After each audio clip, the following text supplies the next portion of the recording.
Ada dua macam jenis uang yang positif dan uang yang negatif. Uang yang positif adalah uang yang dapat membuat Anda tersenyum, happy gitu. Happy money adalah uang yang Anda pergunakan untuk membelikan hadiah buat orang kesayangan Anda. Uang yang positif adalah ketika anak Anda nabung dan membelikan Anda hadiah dan dia bilang, "Terima kasih Papa," lalu dan bilang itu sebagai tanda terima kasihnya kepada Anda sebagai orang tua yang baik. Uang yang positif adalah uang yang Anda sedekahkan dengan ikhlas. Banyak cara untuk mendapat uang yang positif, sebagai contoh, bersedekah kepada fakir miskin dan janda tua, menerima pendapatan dengan halal, menerima uang dari klien yang senang akan kerja kita, menerima tips dari klien yang bergembira, membantu orang yang benar membutuhkan. Uang yang didapatkan dengan dasar memberikan nilai, kepedulian, kasih sayang adalah uang yang positif. Uang yang dapat memberikan senyum kepada orang lain dan membuat mereka merasa, peduli banget sih kamu. Mereka merasa dipedulikan. Dan uang seringkali dapat ditransformasi menjadi suatu bentuk cinta yang orang dapat rasakan. Uang juga dapat membantu orang lain. Sebagai contoh, ketika seseorang sedang dalam kesulitan dan membutuhkan pengobatan atau operasi, doa dan kata-kata baik terkadang hanya dapat menenangkan, tapi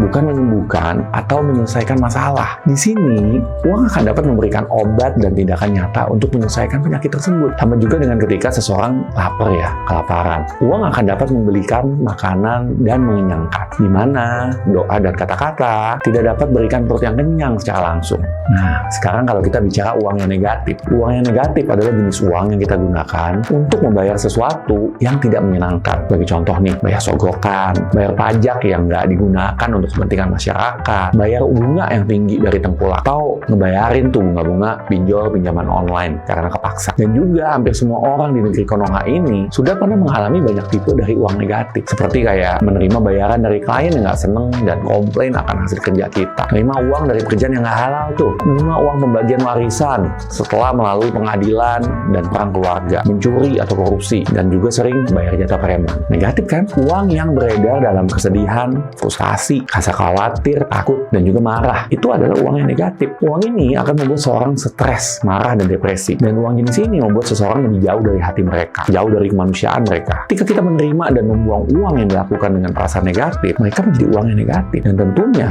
kita perlu memilih cara yang kita inginkan untuk berinteraksi dengan aliran uang, dan tergantung dari aliran yang kita pilih, hasil dari hidup kita juga akan berbeda. Dan tentunya bukan dari berapa jumlah uang yang kita terima, tapi energi positif dan negatif di mana uang tersebut beredar yang akan berdampak terhadap hidup kita. Sayangnya, berdasarkan pengalaman saya, banyak sekali orang berada dalam hubungan yang negatif dengan uang. Di mana ada hubungan yang negatif, akan ada orang yang berenergi negatif terhadap uang. Bahkan beberapa orang terlalu lelah untuk ngurusin uang gitu loh. Dan mereka memilih untuk tidak mengecek uang mereka. Nggak ngecek uang di bank akunnya, nggak ngecek uang di dompetnya. Dan juga jumlah pinjaman yang harus dibayar di kartu kreditnya. Mereka udah malas banget untuk ngeceknya. Sekarang coba deh, cek sekeliling Anda. Apakah teman-teman Anda memiliki keadaan finansial yang serupa? Apakah rumah dan kendaraannya serupa dengan Anda? Kemungkinan besar. Dan bukan karena jodoh, tetapi karena keadaan status ekonomi kita lah yang menggolongkan kepada siapa kita berteman dan bersosialisasi. Hal ini juga sering diucapkan oleh kata pepatah kuno, burung yang sejenis akan terbang bersama. Jadi, uang mengontrol kehidupan kita. Kita kerja sebagai apa, tinggal di mana, dan sekolah di mana, makan apa, dan juga liburan kemana. Dan bukan hanya kalangan bawah saja yang terkena dampak kontrol dari uang dan energi ini loh, tetapi juga kalangan atas. Dimana kalau Anda tahu, banyak orang kaya yang juga ketakutan untuk kehilangan uang. Mereka bahkan tidak tahu bagaimana untuk hidup senang, untuk menggunakan uangnya. Dan mereka bahkan stres untuk lebih bagus dari kompetitornya. Kadang dari tetangganya sendiri. So, jadi terkadang kalau kita bicara hanya sekedar kaya, bukan berarti tidak memiliki masalah dengan uang. Kuncinya adalah mengetahui bagaimana sih merubah perilaku dan hubungan dengan uang dengan menyembuhkan luka yang berhubungan dengan pengalaman mengenai uang. Dan ini adalah hal yang penting. Saya sebagai coach bisnis dan coach uang yang tersertifikasi seringkali bertemu dengan klien yang memiliki masalah dengan uang. Ada yang sudah kaya tetapi selalu merasa miskin. Ada yang bermasalah dengan polanya yang selalu membuang uang. Ada juga nih yang ketika mendapatkan uang, mereka merasa dirinya nggak layak untuk uang yang didapatkan. Jadi,